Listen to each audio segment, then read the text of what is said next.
Welcome to our channel, where we dive deep into transformative books that can change your life. Today, we're exploring The Art of Letting Go, Stop Overthinking, Stop Negative Spirals, and Find Emotional Freedom by Nick Trenton. This powerful guide draws on psychology, Stoic philosophy, and real-life examples to help you release emotional burdens and embrace a freer, happier existence. Picture the tangled red rope on the book's cover. It's a metaphor for the knots of worry and regret we carry. Trenton's book offers a step-by-step journey to untangle those knots and find peace.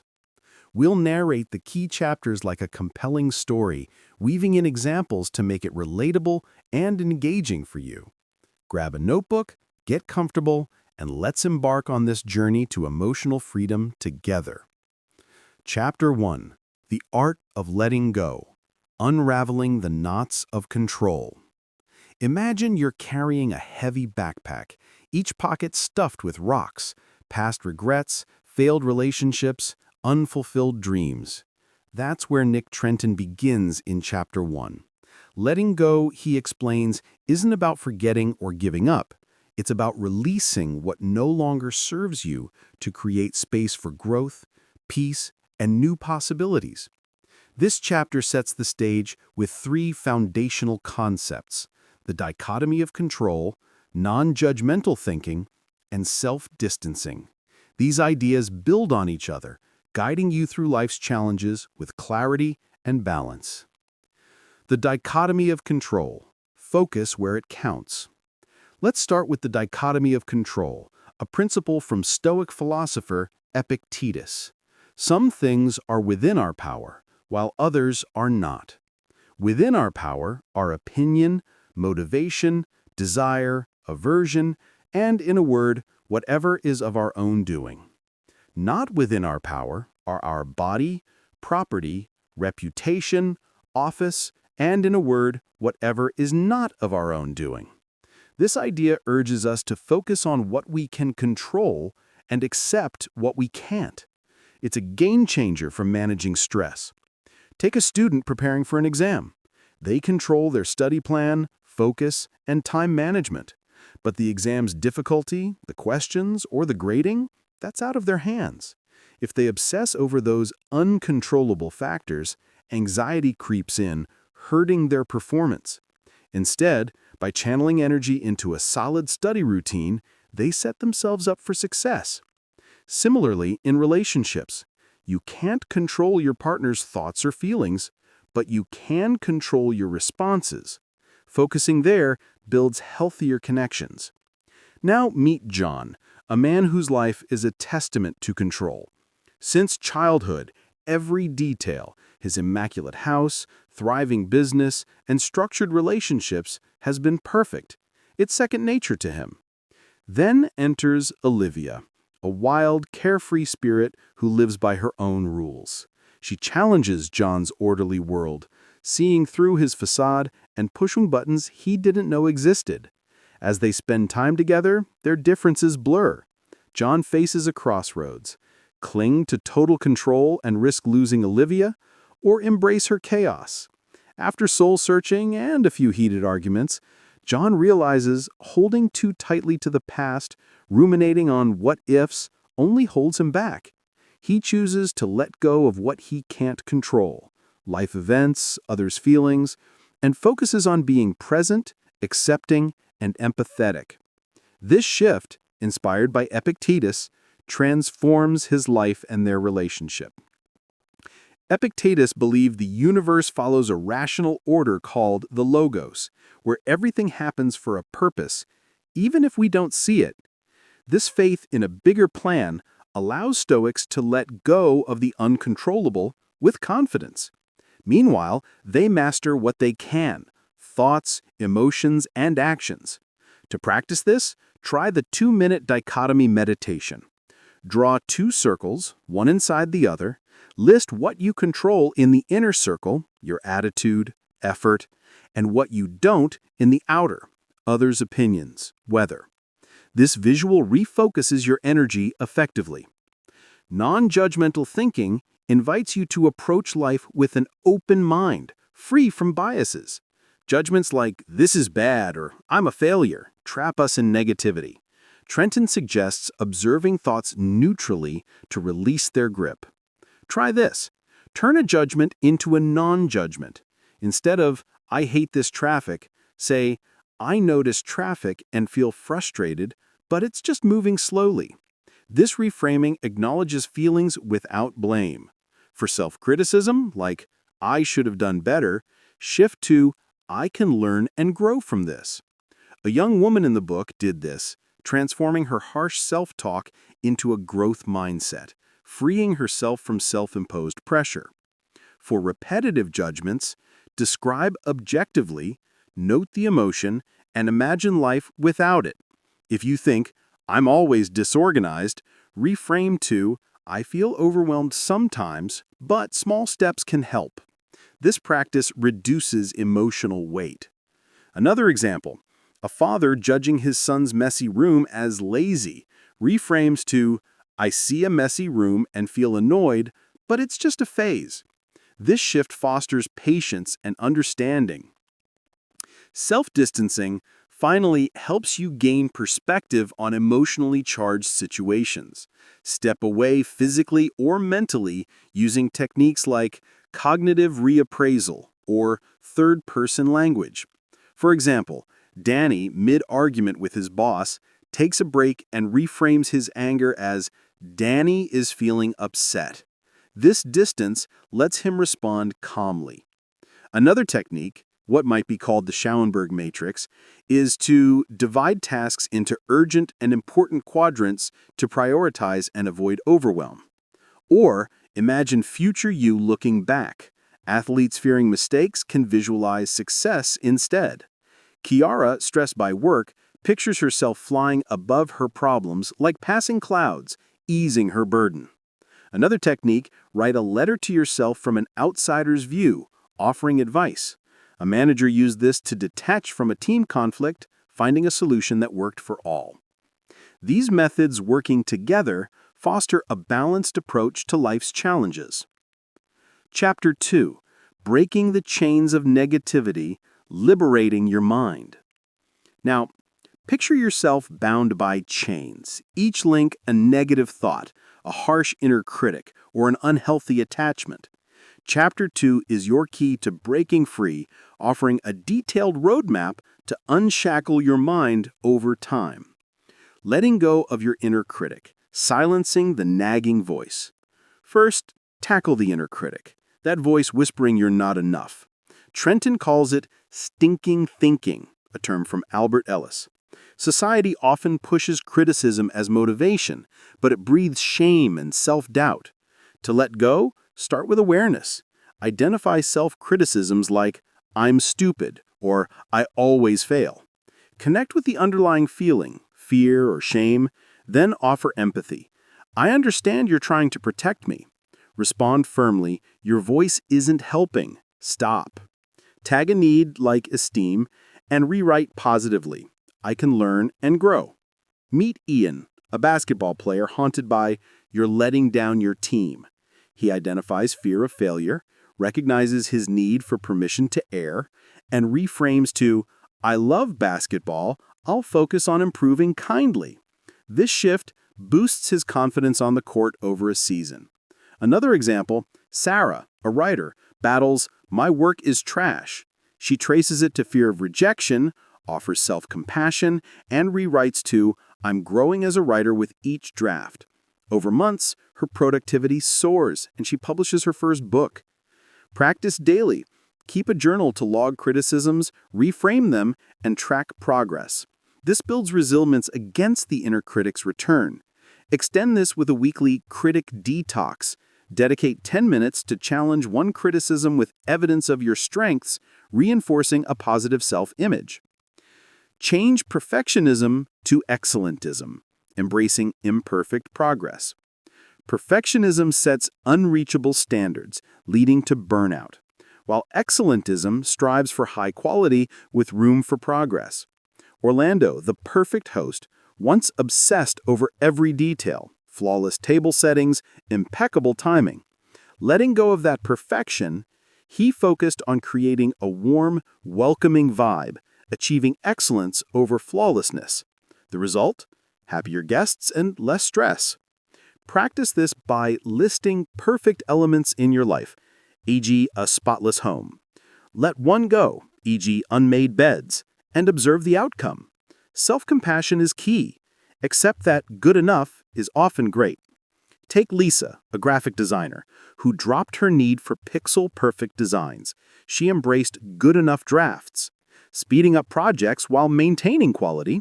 Over months, client satisfaction rose as she freed time for creativity. Extend this by setting excellence goals. Weekly, aim high, but allow flexibility. Reflect monthly on what worked, adjusting your approach. For instance, a teacher aiming for perfect lesson plans might settle for engaging content, noticing students thrive more with her relaxed style. Practicing non-attachment. Releasing the grip of desire. Non-attachment, rooted in Buddhism, means releasing control over possessions, people, or rigid beliefs. Unhealthy attachments, like defining yourself by material wealth, people-pleasing, or fixed views, cause suffering. Cultivate self as context. See yourself as evolving, using sometimes. Helen shifts "I'm an anxious person" to "I feel anxious sometimes," opening herself to new risks. Interdependence helps too.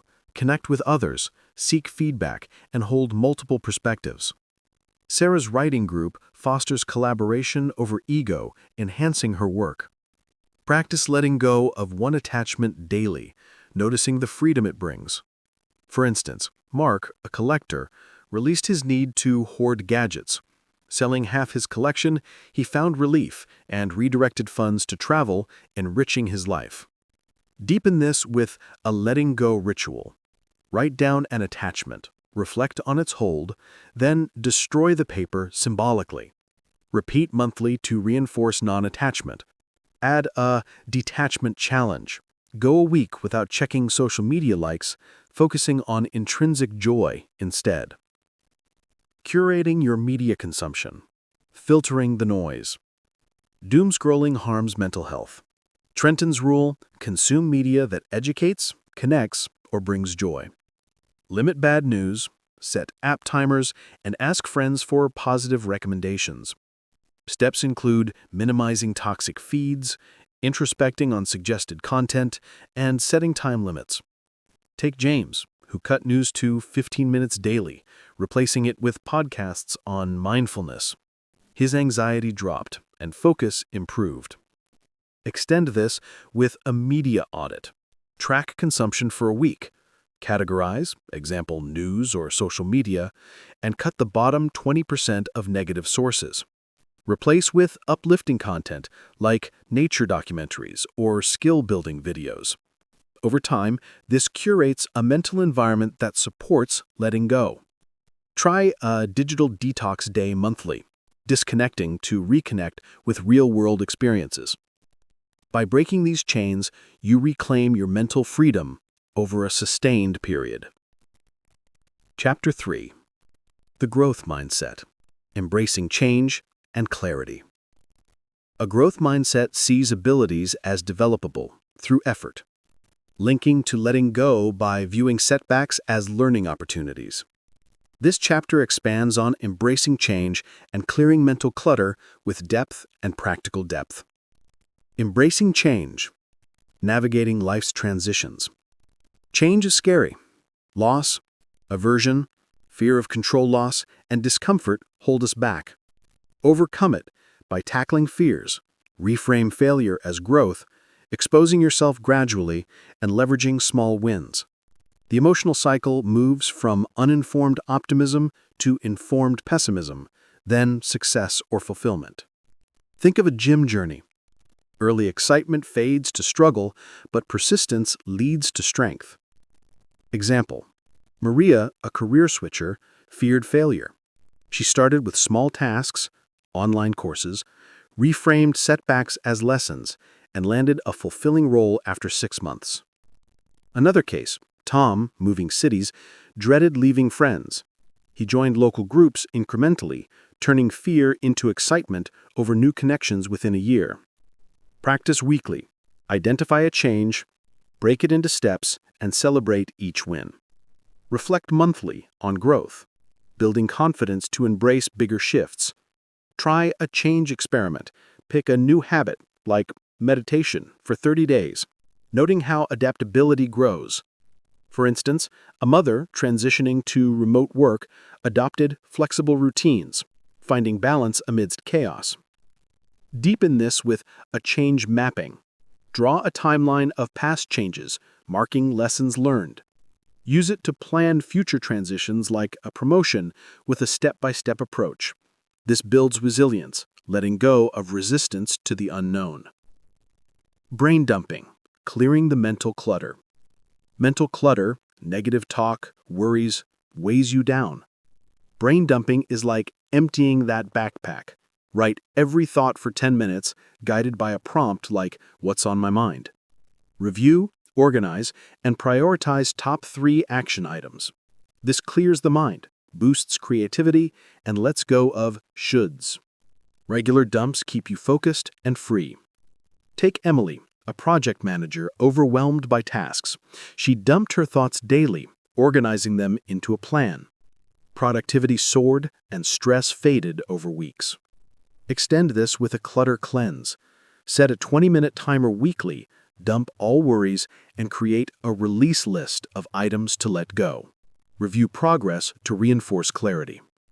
Add a mind sweep ritual. At day's end, jot down lingering thoughts, categorize work, personal, and decide next steps. A student used this to offload exam stress, freeing mental space for study. Over a semester, his grades improved as he mastered this technique, letting go of overthinking. Chapter 4. Psychological Strategies for Letting Go, Rewriting Your Story. Negative self-scripts and externalization offer deeper tools for release, explored with richness and practical application. Letting go of negative self-scripts, crafting a new narrative. Self-scripts like "I'm unlovable" stem from past experiences, shaping how we see ourselves. Rewrite them. Identify the belief, example, "something's wrong with me," tag the unmet need, belonging per Maslow's hierarchy, and craft a positive script. Example, "I can connect positively." A man betrayed in love used this to rebuild confidence over months, joining social groups to affirm his worth. Practice daily. Journal old scripts, reframe them, and repeat affirmations. Over weeks, this rewires thought patterns. Take Rachel, who shifted "I'm a failure" to "I'm learning daily," boosting her resilience. She tracked progress, noting small wins like completing tasks, which eroded the old script. Extend this with script reversal. Write a detailed story of the old script's origin, then a new narrative where you thrive. A nurse, haunted by "I'm incompetent," traced it to an early mistake, rewrote it as "I grow through challenges," and excelled in her role after training. Externalization, narrative therapy, separating from the problem. View problems as external entities to reduce their power. For anxiety, name it, like jitters. Acknowledge its effects and battle it with tools like breathing or distraction. Joan reframed test anxiety as a separate force, gaining control and excelling in exams. Extend this by creating a problem character. Draw it, write its story, then plan its defeat. Mike, with work stress, named it the Overlord, strategizing ways to outsmart it, like breaks, delegation, regaining peace. Add a dialogue exercise. Talk to the problem as if it's a person, asking why it persists, then assert your control. A parent used this with parenting guilt, finding strategies to let go. Deepen with a narrative shift journal. Weekly, write the problem story, then your counter-narrative. Over time, this distances you, as seen with a lawyer who externalized case overload, managing workload better. Chapter 5. Moving Beyond the Hurt, Healing Through Release. Break free from toxic people and heal past wounds with detailed strategies for long-term peace. Break free from toxic people. Setting boundaries. Toxic people drain energy. Recognize signs like blame shifting, manipulation, or constant criticism. Set boundaries by limiting contact, saying no, and prioritizing self-care. Take Anna, who endured a critical friend. She reduced meetups, set clear limits, and found her mood lifted within months. Practice weekly. Identify one toxic interaction, plan a boundary, like I need space, and enforce it. Reflect on your energy shift. Extend with a boundary blueprint. List toxic traits, assign actions, like mute calls, and review monthly. A coworker used this to detach from a micromanager, reclaiming focus. Deepen with a detox ritual. Write a letter to the toxic person, unsent, detailing their impact, then release it, like burn safely. This helped the teacher let go of a draining colleague, fostering inner calm. Learn to forgive, releasing the burden. Forgive for your peace, not theirs, using the 4 Ds. Deepen, understand hurt. Decide, to forgive them. Detach, emotions. And do, act kindly. Take Mark, betrayed by a partner. He deepened by seeing their stress, decided to forgive for his sake, detached through journaling, and sent a kind note, healing over time. Practice weekly. Reflect on a hurt, apply the 4 Ds, and note emotional shifts. Extend with a forgiveness meditation. Visualize the person, offer silent goodwill, and release resentment. A mother used this with an estranged sibling, rebuilding peace. Self-forgiveness is key. Acknowledge mistakes, learn, move on. A doctor forgave himself for a misdiagnosis by reviewing protocols, growing professionally. Letting go of resentment through perspective taking. Perspective taking reduces resentment by seeing the offender's view. A betrayed friend understood their stress, forgave, and rebuilt trust. Practice daily. Imagine the person's life, noting challenges. Extend with a perspective walk. Physically move while visualizing their perspective, as a manager did with a difficult employee, easing tension. Deepen with a resentment release. Write the grudge, list their possible struggles, then tear it up. A veteran used this for wartime grudges, finding closure. Trenton wraps with a summary. Let go by controlling what you can, non-judging, distancing, break negativity, grow mindset, rewrite scripts, move beyond the hurt. This is your path to freedom. Like, subscribe, share your takeaway, and grab the book. See you next time.